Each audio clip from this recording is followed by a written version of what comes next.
Ranchi press club में सोमवार को भारत के गवैया की आधिकारिक वेबसाइट का भव्य लोकार्पण हुआ। इस अवसर पर मुख्य अतिथि राज्यसभा सांसद डॉक्टर महुआ माझी, विशिष्ट अतिथि जेएससीए के अध्यक्ष अजय नाथ शाहदेव और संरक्षक अंतो तिर्की मौजूद रहे। कार्यक्रम की शुरुआत भारत के गवैया के संस्थापक और सीएमडी जितेंद्र कुमार ने अतिथियों को भारत के गवैया के उद्देश्यों की जानकारी देते हुए बताया कि भारत के गवैया का उद्देश्य कला के क्षेत्र में पारदर्शिता लाना है। इस मौके पर डॉक्टर महुआ माझी ने कहा कि भारत के गवैया उभरते हुए कलाकारों के लिए एक शानदार प्लेटफॉर्म है। अजय नाथ शाहदेव ने कहा कि इस वेबसाइट के माध्यम से संगीत जगत बिचौलिए समाप्त होंगे। अंतो तिर्की ने भारत के गवैया के संस्थापक जितेंद्र कुमार की प्रशंसा करते हुए कहा कि भारत के गवैया कलाकारों के लिए किसी वरदान से कम नहीं है। ऑडिशन डायरेक्टर वीना श्री और इवेंट डायरेक्टर अरशद उबैद ने जानकारी दी कि भारत के गवैया बहुत जल्द ही 40 से अधिक स्कूलों और कॉलेजों में हजारों कलाकारों का ऑडिशन शुरू करने जा रही है। वीना श्री ने कहा कि वेबसाइट शुरू हो चुका है। इस अवसर पर नन्हे कलाकारों ने अपनी प्रस्तुतियों से सबका मन मोह लिया। द्वित्या कुमारी, नैतिक और अबीर सत्संगी की गायकी की अतिथियों ने जमकर तारीफ की, प्रशंसा की। इनके अलावा आराध्या ठाकुर, कान्हा तिवारी, आद्या कुमारी, आकाश गुप्ता, तनु और रोशनी का प्रदर्शन भी लाजवाब रहा। इस कार्यक्रम में आनंद जालान, आरिफ नासिर भट्ट, राजीव रंजन मिश्रा, केका रह, सीमा पांडे, प्रीतम लाला, सोनाली भट्टाचार्य, उमा बराइक, दिनेश कुमार सिंह, नलिनी रंजन, ममता मिश्रा, प्रीति सिन्हा सहित कई लोग मौजूद रहे। हम लोग तो सबके लिए कोशिश कर रहे हैं, सिर्फ फिल्म कलाकार ही नहीं बल्कि अलग अलग फील्ड के जो भी कलाकार हैं उसके लिए अभी सरकार ने साहित्य अकादमी, ललित कला अकादमी और संगीत नाट्य अकादमी का गठन कर दिया है। कैबिनेट से वो पारित हो चुका है। अब बिल्डिंग वगैरह ढूंढा जा रहा है, वो फुल फॉर्म में आने में थोड़ा सा वक्त लगेगा और उसके आने के बाद कलाकारों के साथ अन्याय नहीं होगा बल्कि उनको पूरे झारखंड में बहुत कुछ मिलने वाला है। इसके लिए थोड़ा सा इंतज़ार करें। और फिल्म का भी मैं कहूँगी कि जैसे कि अजय जी ने भी कहा कि जब पहले कभी बना था पिछले सरकार में तो बाहर के लोग आके ज़्यादा फ़ायदा उठाए, जैसे अनुपम खेर जी वगैरह कुछ फिल्में बनी भी तो मुझे लगता है कि सबसे पहले हमारे झारखंड में इस तरह का इंस्टीट्यूट पहले बनना चाहिए। होता क्या है कि जो क्राइटेरिया है कि जिस पर चल के कोई फिल्म उस स्तर पे जाती है ना, उसके लिए जो क्राफ्ट है उसको सीखना भी ज़रूरी है। हो सकता है कि उस क्राइटेरिया तक पहुंच पाने में दिक्कत आ रही हो, तो मैं तो सरकार से अनुरोध करूंगी कि यहाँ पे उनको ट्रेनिंग भी दिया जाए।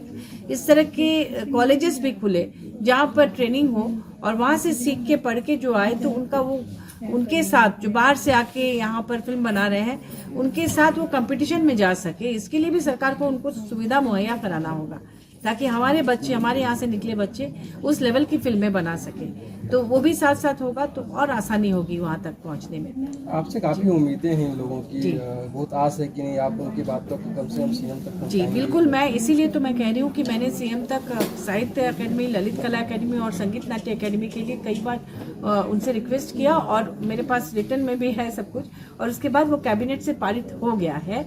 मैं सीएम को धन्यवाद दूंगी कि उन्होंने मेरे माध्यम से कलाकारों की आवाज़ को सुनी और उसे पारित किया है। तो थोड़ा सा वक्त लगेगा क्योंकि पहले यहाँ कुछ भी नहीं था, पिछली सरकारों ने कभी कुछ किया ही नहीं, तो कुछ भी चीज़ फॉर्म होने में थोड़ा सा वक्त लगता है। लेकिन जब वो फॉर्म हो जाएगा, मैंने कैबिनेट से पास तो हो गया है, तो सबको बहुत लाभ मिलेगा और उसका लाभ हम लोग इन टैलेंटेड बच्चों को पहुंचाएंगे। ये रविंद्र भवन बनकर तैयार है कलाकारों के लिए, खासकर जो पिछली सरकार थी उनका आइडिया यही था कि कलाकारों और साहित्यकारों के लिए और जो इस जगत से जुड़े हैं। कब तक ये रविंद्र भवन लोकार्पण हो जाएगा और कलाकारों को सुविधा मिलेगी? अब तो होना चाहिए, मुझे लगता है कि अब बहुत जल्द हो जाएगा क्योंकि बीच में कुछ उसका जो स्टैचू था उसको लेकर विवाद हो गया था कि जो उसके सामने जो स्टैचू बना था वो वैसा नहीं दिखता था जैसा दिखना चाहिए। उसको लेके कुछ लोगों ने विरोध किया, समाज के लोगों ने, तब जाके उसको रोका गया। अब उसमें नया स्टैचू बन रहा है और नए स्टैचू के बनने के बाद इसका उद्घाटन होगा और कलाकारों को दिया जाएगा उसमें एक्टिविटी करने के लिए। धन्यवाद। कि मेरा ये व्यक्तिगत मानना है कि जनरली कोई भी गवर्नमेंट्स जो होती है वो कलाकारों के लिए एक सिंपैथी रख सकती है, उनके प्रति एक अच्छा आप कह सकते हैं जो खास करके फोक आर्टिस्ट हैं उनके प्रति, लेकिन बाकी आर्ट एंड कल्चर को आगे बढ़ने से सिर्फ गवर्नमेंट सपोर्ट से वो आगे नहीं बढ़ती है। आपने देखा होगा कि आज जो भी नेशनल लेवल के या इंटरनेशनली अक्लेम्ड जो भी आर्टिस्ट रहे हैं उनको किसी सरकार ने या किसी सहयोग से वो वहाँ नहीं पहुँचते, अपने टैलेंट की वजह से पहुँचते हैं। और आज के दिन में आज जो वेबसाइट लॉन्च हो रहा है ये एक ऐसा माध्यम है कि यहाँ के कलाकारों को एक आप कहेंगे कि एक प्लेटफॉर्म पे वो आ रहे हैं और एक बड़ी बात है और खुशी की बात है कि हमारे राज्य के मुख्यमंत्री हेमंत सोरेन जी कलाकारों के प्रति बड़े ही सेंसिटिव हैं। वो यहाँ के जो फोक आर्टिस्ट हैं, जो यहाँ के जो कलाकार हैं, उनके प्रति सम्मान की भावना वो हमेशा रखते हैं। और मुझे लगता है कि आने वाले दिनों में आप देखेंगे, जो मैंने जिक्र भी किया कि जो पिछले गवर्नमेंट की जो पॉलिसी थी, फिल्म पॉलिसी, जिसका लाभ जो है बाहर के जो डायरेक्टर्स थे, जिन लोगों ने सिर्फ यहाँ पे शूटिंग किया और वो सब्सिडी लेने के लिए उसका लाभ लिया, लेकिन जो अल्टीमेट एम क्या होना चाहिए कि यहाँ के कलाकारों का, जो झारखंड से निकले हुए जो आर्टिस्ट हैं, उनको कैसे लाभ मिले। और मुझे लगता है कि जिस तरीके से मैडम ने कहा कि यहाँ पे और प्लेटफॉर्म्स, और मेरे हिसाब से इनको जैसे ड्रामा करने के लिए, प्लेज करने के लिए आप देखेंगे कि इनको अभी एक ऑड्रे हाउस है जहाँ वो करते हैं, वहाँ भी काफी मुश्किल से इनको मिलता है। तो ये रविंद्र भवन है या ऑड्रे हाउस है, इनको इजीली उपलब्ध होना चाहिए जो आर्टिस्ट हैं। और जो उनका प्लेटफॉर्म है वो अगर मांगे कि हमें प्ले करना है, हमें कोई पेंटिंग का एग्जीबिशन लगाना है या किसी भी फोक आर्टिस्ट को अगर हमें आगे करना है, तो उसके लिए हमें ऐसी सुविधा होनी चाहिए कि उनको आसानी से ये मिल जाए। अब मुझे लगता है कि मैडम कल्पना सोरेन जी भी इनके आर्टिस्टों के साथ एक मीटिंग हुई थी, तो मैं इस बात के लिए आश्वस्त हूं कि आने वाले दिनों में आप देखेंगे कि कलाकारों के लिए यहाँ पे झारखंड के अंदर ही बड़ा प्लेटफॉर्म रहेगा, क्योंकि हमारे यहाँ के जो कलाकार हैं बहुत ही टैलेंटेड हैं। वो जब इंडिविजुअली कहीं जाते हैं बाहर तो काफी अच्छा परफॉर्म करते हैं, लेकिन हमें चाहिए कि हम यहाँ उन्हें और मान सम्मान दें और उनको प्लेटफॉर्म उपलब्ध कराएं, ताकि यहाँ के लोग जो हैं उनको प्लेटफॉर्म के लिए कुछ से दूसरे जगह पे प्लेटफॉर्म ढूंढने की जरूरत ना पड़े। हार की बात ही जीत है, जिंदगी की यही रीत है। हार के बाद ही जीत है, आज हम हैं तो कल है खुशी, जिंदगी की यही रीत है। हार के बाद ही जीत है, आज बिछड़े तो कल फिर मिले, आज रूठे तो कल फिर बने।